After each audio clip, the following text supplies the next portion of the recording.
Okay, this is Mark Cunaberti with your Corona and Market Update. April 15th, tax day, but you don't have to worry about making your tax payments because they've delayed it for 90 days, like everything else. Let's get caught up on the markets and on coronavirus. 2 million cases in the global economy, 134 deaths, 134,000 deaths, and 509,000 people recovered. Basically, we're still looking at about a 5 to 6% mortality rate if you assume that the people tested is accurate. However, I think that we probably not tested 90% of the people that should be tested, so we're probably looking at about a 0.5% death rate, mortality rate, which is totally unfortunate. But when you're starting to look at the economy being shut down like it is, I'm beginning to think that, as on previous newscasts and updates, that the cure is worse than the disease. We're getting some numbers out. First, let's just tell you that there are 210 countries that are affected. United States, 644,000 cases, new cases 30,000, deaths 28,000, new deaths 2,400. The next country that is below us is Spain with 180,000 cases, Italy 165,000 cases, France 147,000 cases, Germany 134,000 cases, UK 98,000 cases, China 82,000 cases. Now, what's interesting about that, since I've been following this for 5 weeks, China has been running around 80,000 cases and hardly any new cases. So you have to wonder what they've been doing over there to keep the new cases down. On today's printout, it shows that no new cases in China, and that's where it originated. I can tell you that they've lifted the stay in order place at Wuhan, which is where the virus originated. The skinny is that it escaped from a bioweapons lab. That's a rumor, of course.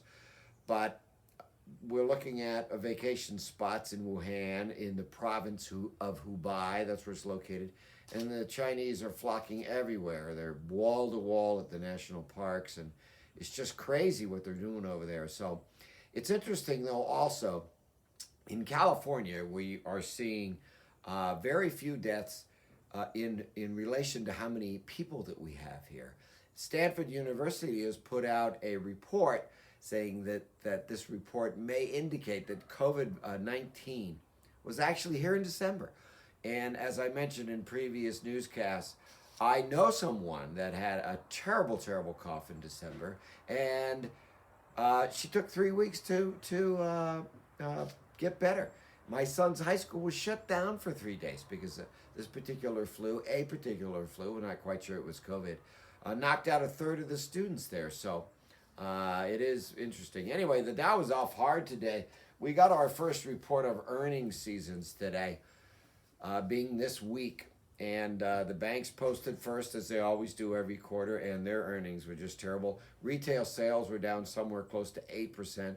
That's a record. The last time we've seen that was down 3.5%, somewhere around the 2008 and 2009 crisis, the banking implosion and real estate implosion. So let's take a look at the updates here. The loan program, the PPP, the Payroll Protection Program, is run out of money. When we first applied for it for my small business, the Bank of Wells Fargo said they were out of money. So right now we're seeing today's news from the USA Today. A loan program for small businesses is nearly depleted as Congress works on a deal to replenish funds. There you go. President Trump's move to cut World Health Organization funding is being met with furious blowback. Well, we're not going to get into that, are we? The IRS has launched a tracking tool for checking the status of your stimulus payments, so that's good. You can try to find out when you're going to get your funds because there's so many people that are suffering. My forecast is that we're going to see unemployment somewhere in the area of 15 to 25%. If we get the true figures, the Bureau of Labor Statistics, in my opinion, won't give you the true figures to make it look a little better. We're going to see probably anywhere from 25 to 50 million mortgage defaults. And I forecast that 25% of small businesses in the United States will go under. We're also going to see some very large bankruptcies, some companies that you know about and some that you don't know about. but the feds are going to backstop everybody they can. They're throwing massive amounts of stimulus at this virus problem. And I personally think this global shutdown was a mistake. I know there are many of you out there that'll say, well, we should have shut it down because the virus will spread. But really, the mortality rate of this is it's higher than the normal flu. It is highly more contagious than a normal flu. But the cost of this shutdown, there's going to be people starving, suicide, sicknesses, poverty. I think we've gone way too far. I read an analyst of favorite of mine that said we should have just quarantined the old and those that were susceptible and let the young people work the economies, because this has just gone way too far. I can't imagine how many people are going to suffer. We're seeing some vaccines come out from various companies. We're seeing some quicker tests come out from various companies. And we're seeing people using new services like video conferencing, Zoom, and some other items. There's some other companies that are having their business go crazy because of all the things that we're doing. It is extremely surreal here in Nevada County in California, and basically the whole world is shut down. This is such an odd thing, and I know you guys are all with me here. This is odd. This is strange. There's people talking about mass depression and things, and there's some good things coming out of it. We're appreciating what we had. We're binding together. So this is a very interesting situation. But mark my words, this is historic for you young kids that are growing up in this. You're going to remember this for the rest of your life. Hopefully it won't happen again. So taking a little bit more look at what is happening, the IRS has begun sending the $1,200 checks to millions of Americans. If you're logged on to electronic deposit, you can get those a little bit faster. And some European countries are taking the first precautions to step out of the lockdown. Certain areas in China are already out of the lockdown, and European countries are starting to lift the lockdown because we're seeing a flattening of new cases. Not everywhere, mind you. Now, we don't know whether there's going to be a second wave, and they are forecasting there could be a second wave.